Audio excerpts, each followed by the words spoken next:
Our next step is going to be to scale this to make sure it fits into our packaging that we're going to be designing. You'll remember from the specification that we said this whole thing has to fit in a box that is 155 by 147 millimeters.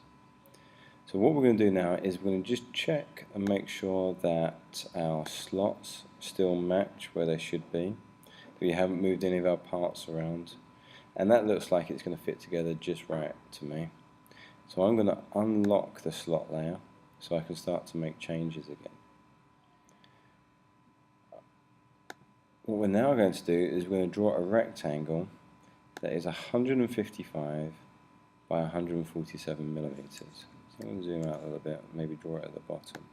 Now I could click and drag and guess at how big that size is going to be, or I could draw it and then go to transform and change it 155 by 147, press enter, and that's going to give me the right size.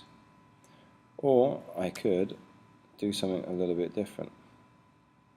I could, using the rectangle tool, if I just click without dragging, I can type in 155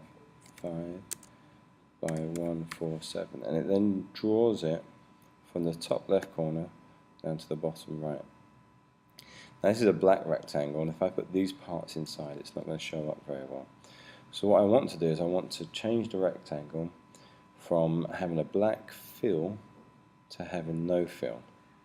But I want to see the outline of the rectangle. At the moment it doesn't have an outline, and so I want it to have a black outline and no fill. Now if you look over here, you can see the descriptions of the shapes that we've got. Black fill, and that red diagonal line means there's no outline. So I could choose no outline, no fill, using that, and if I choose the outline, I could choose black.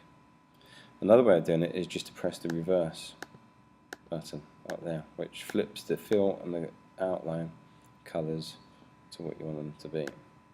So there is my rectangle. Now a little shape that we want to get rid of. What I can start to do now is, if I select all of these parts, I can now drag them into my box to see how they fit in. Now if I get this as close to the edge as I can, actually that's not a bad fit. But we could probably do a little bit better. So I could select all those shapes and deselect the rectangle, and I could drag this and get it to fit just right into the box. Now remember what we said before about scaling it and not making it too long or too fat. We need to hold down the shift key to make sure that we maintain the proportions so that it's scaled up in the same way.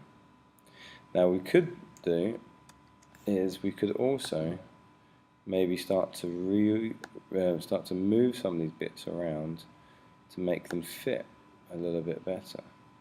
So if we really try to nest this carefully, we could get these parts maybe to fit together a little more closely, and that might give us a bit of space to make the whole thing a little bit bigger.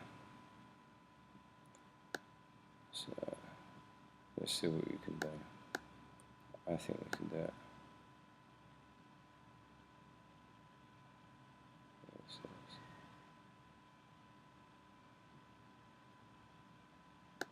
Now you have to make sure that you are moving the slots and the animal all at the same time. Now we can also, if we hover around the corners, you can also rotate your shapes to see if you can get a better fit that way. So I can get the trunk down the sides a little bit if I rotate him ever so slightly. Okay, let's see about getting this one inside. As I said before, it's very important you take the slots with you whenever you move things around. See how I left that one behind? I have to undo, try again.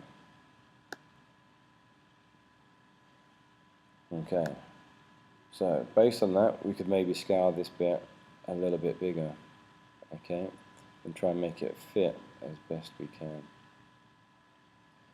Once we've done all that, it's going to be good for us to save what we've done so we don't lose it, and it's ready for the next